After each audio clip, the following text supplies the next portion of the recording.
Hello, I'm Amy Zawi for the Jerusalem Connection Red Alert Report for Wednesday, October 30. Who's watching the UN? Over the years, I've been quite critical of the United Nations as an extremely biased organization against the nation-state of Israel and hypocrisy regarding human rights issues and preservation. The UN routinely turns a blind eye and even enables oppressive regimes to point the finger at Israel and accuse it and degrade it in a public forum with no effort of anyone to remove the log in their own eyes as they attempt to expose a speck in that of Israel's. Not only that, most of the ranting is false and twisted regarding what facts it lies on. Then there's the UN cultural arm, which is UNRWA. They systematically remove the Jewish identity of historical sites in the Middle East, using Arab names for places and only citing the Islamic claims to the space, regardless of the historical record and fact. Moreover, in this constant denunciation of the state of Israel, Jewish people worldwide suffer increasingly at the hands of anti-Semitism in terms of acts and in terms of mood, and the UN does very little to combat it. We do have one document that at least attempts to alert the international body of these issues that Jewish people face worldwide and that Israel feels in a squeeze as a result. The United Nations Watch sent a report in July 2019 to the UN, a reporter on freedom of religion or belief, as requested to examine the issues of anti-Semitism in the modern world. What's wonderful about this report, it is extremely well documented and provides the statistics to back up the claims. I'd like to actually start with the conclusion of the report because it reiterates some of the issues I've been bringing to light in the past 6 months. Quote, "We hope this report will encourage global leaders, particularly UN human rights officials, to be more vocal on the issue of anti-Semitism and forcefully condemn it as they occur." Secretary General Guterres, who they praise in the report, is countering hate speech, and that is crucial for the fight against anti-Semitism. They recognize in the report that anti-Semitism comes from both the left and the right. But in the submission, they articulate the focus of modern-day anti-Semitism is that coming from the Arab Muslim world, which feeds directly into left-wing politics. And that is becoming a specific major factor in modern anti-Semitism. And this trend is particularly overlooked by UN bodies and officials. The report is designed to highlight the facts of those statements and encourage the UN to recognize all forms of anti-Semitism and their origins in order to combat it. So what exactly was the overview in the report? Well, there are several sections. I'm going to highlight just a few. They cite in the report, in the United States, the Anti-Defamation League's recent statistics regarding anti-Semitic acts, including 1,879 attacks happening on U.S. soil in 2018, the largest number since they've started recording in the 70s. 58% of all hate crimes in the United States, this is a stat from the FBI, targeted the Jews as a religious group and were motivated by anti-Semitism. Keep in mind that Jews only make up about 2% of the U.S. population. Also, please keep in mind the rhetoric of the Squad and others in Congress who claim that Islamophobia is the largest hate crime issue right now in America. The FBI statistics clearly refute that. The report goes on to enumerate the specific attacks that have happened in the United States, including Poway, California, and the Tree of Life Synagogue in Pittsburgh, noting that those two events were indeed originated from a white supremacist. And then the report goes on to indicate what's happening in Europe. The EU has a fundamental rights agency, FRA, that also conducts similar research. And they found that 90% of all European Jews feel that anti-Semitism is worsening, and more than 1/3 of them now avoid taking part in Jewish events and visiting Jewish sites out of their security concerns for themselves. 40% of the Jews surveyed said they don't carry or display Jewish religious items anymore in order to avoid potential safety issues. Specifically, in France, anti-Semitic acts rose 64% in 2018, even though Jewish people make up about 1% of the population. 40% of all the racist attacks in France were targeted against this 1% Jewish population. The report goes on to enumerate specific crimes against Jewish people, horrific crimes, in France. In Germany, anti-Semitic attacks rose 10%, regardless of all the positive legislation I've been talking about in the last year.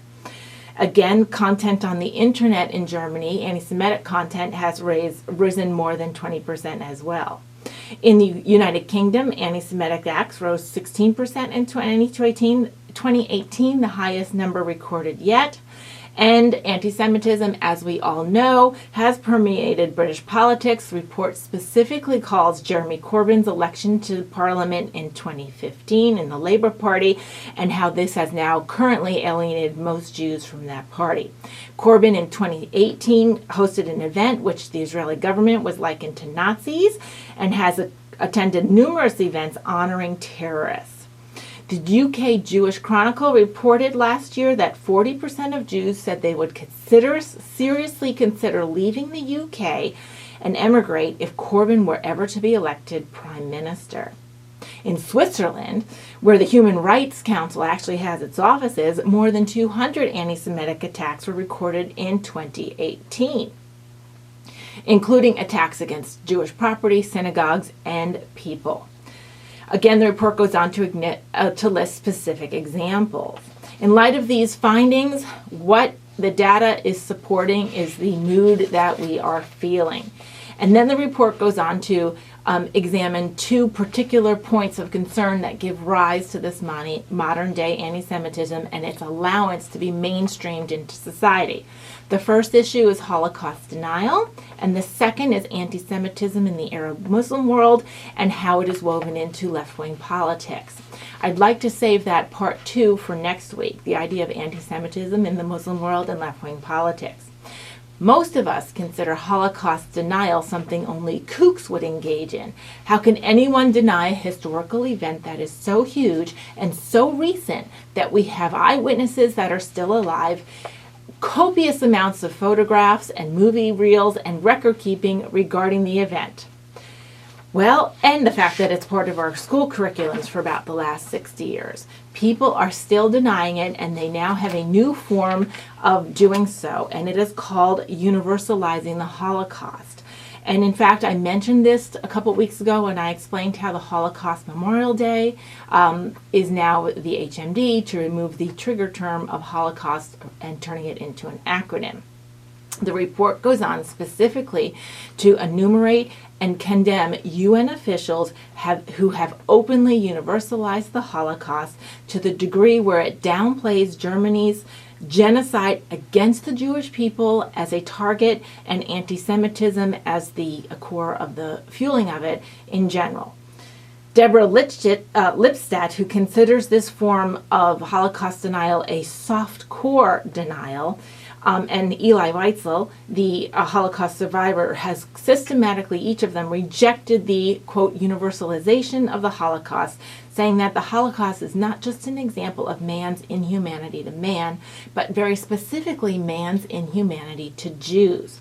Now, the report goes on to indicate several UN officials over the past about 9 years, who systematically minimize the role of the Jewishness and the Jewish identity and anti-Semitism as a core role in the Holocaust and the Nazi regime. Instead, they list the Nazis as simply hate-filled in general and include various minority groups, which is valid to discuss, but it equates them with the Jewish experience in the tragedy, which you cannot do. One thing that these Holocaust deniers, this soft-core version, does is it specifically lumps in Jews with Roma, Santinis, homosexuals, communists, mentally ill, political dissidents, and others as being persecuted, rounded up, and sent to their deaths. and then, of course, keeps the notion of hate in general as the a fuel for it. And this, of course, degrades from the Jewish experience and the identity of that tragedy, as well as the core reasons for it, which is anti-Semitism. They lump anti-Semitism into the, quote, many forms of hate that are out there today. Other speakers, so the report goes on to list each individual UN official or organizational speaker that has attempted to minimize, whitewash, or softcore deny the Holocaust, and the report goes on to urge people to take Secretary General Guterres' point of view on this, that is unacceptable, and fuels anti-Semitism as it allows it to become overlooked and mainstream. So, as we talk about that, Guterres has spoken publicly in the last year saying that we cannot just eliminate the Jewish nature of the tragedy and their victimhood, and that equating that with today's events, such as the various terror and criminal attacks against Jews worldwide, is to note that the current attacks are not simple aberrations of hate, but indeed, and this is a quote, the flame of centuries-old fire gaining intensity. Hate speech needs to be addressed, and anti-Semitism needs to be identified. And this Holocaust denial issue is one main global way in which a continued watering down of history and eliminating the Jewish nature as victims and anti-Semitism as the fuel, whitewashing that history allows the continued hate to spread and simmer beneath the surface. Now, the UN Watch is urging UN officials to please call each other out, sanction and discipline leaders when they attempt to do this, and to continue to correctly identify the historical record and identify the modern day events as anti-Semitic. Again, I will continue this discussion next week where we go over part 2 and examine the rest of the UN Watch report. Shavua Tov, and have a great week.